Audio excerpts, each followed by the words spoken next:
It's Tuesday, November the 5th, 2024, and this is the Daily Article Podcast. Welcome. I'm Chris Elkins with the Denison Forum, narrating today's article by co-founder and CEO, Dr. Jim Denison.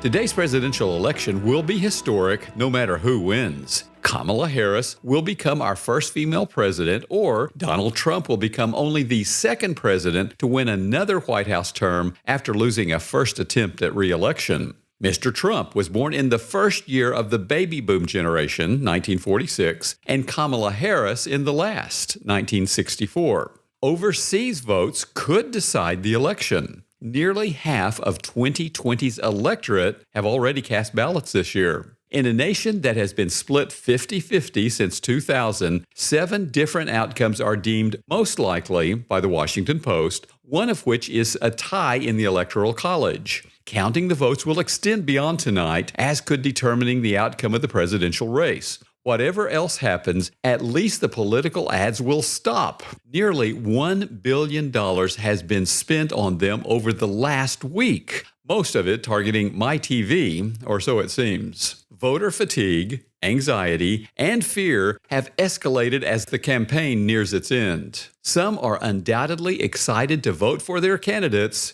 but others are not. Why is this? 40 years ago, President Ronald Reagan delivered a radio address to the nation about the upcoming election. In it, he said, "As you discuss the election with family and friends in your homes and neighborhoods, I think there's one thing we can all agree on. We all want to vote for something, not against something. We want to vote for a better America, for a stronger country with our people pulling together, a future of peace filled with hope and new opportunity, a future where our progress is limited only by our dreams and determination, and where Americans are working because America is working." End quote. I can imagine that such optimism does not resonate with all of us. However, it is a sad fact that negative partisanship, whereby we vote against the candidates we oppose more than for those we support, is on the rise. Why?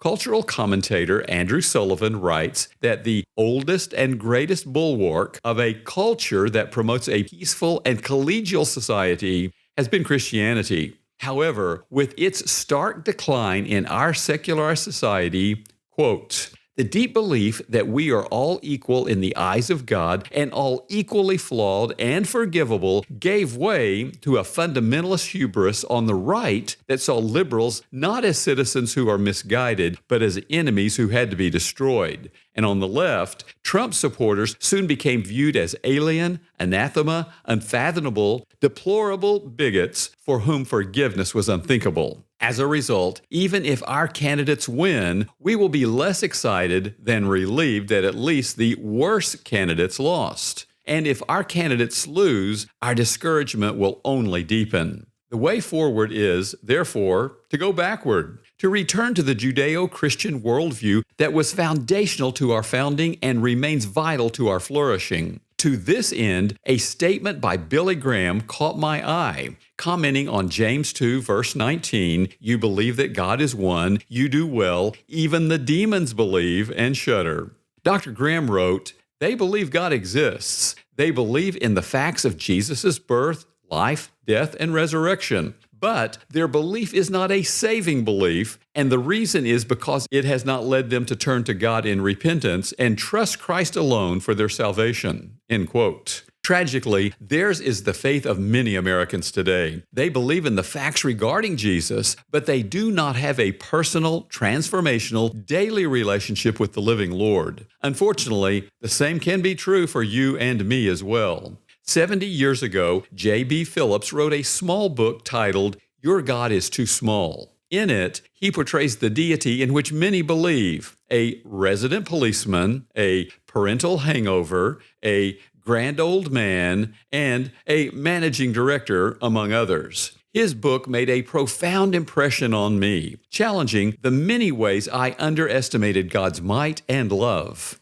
Referencing Phillips' classic book, author and pastor Alistair Begg observes, I think that in many places in the West, in the 7 decades after Phillips first published that book, God has become smaller in his church's estimation as well as in the culture's. We doubt his power. We doubt his control. We doubt his ability to grow his kingdom by bringing people to faith. We grow angry or fearful, as though the forces of modern secularism might overcome the Creator God or cause the end of the church. And we grow silent in our evangelism. So let us restore our vision of God as he really is. End quote. Never in my lifetime has America needed hopeful, positive, gracious Christians more than she does today. But we can offer others only what we possess ourselves. The more we trust and hope in our living Lord, the more we experience his transforming presence, serve his eternal kingdom with our temporal days, and become people of joy in a time of despair. And the more our faith will draw our divided and discouraged nation to our loving Father.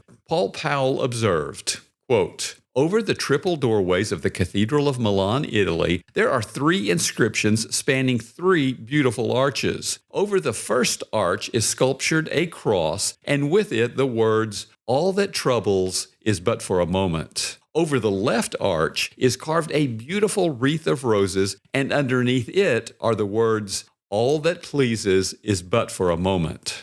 Over the central entrance to the main aisle is the inscription, 'That only is important, which is eternal.' Which arch will you choose today?"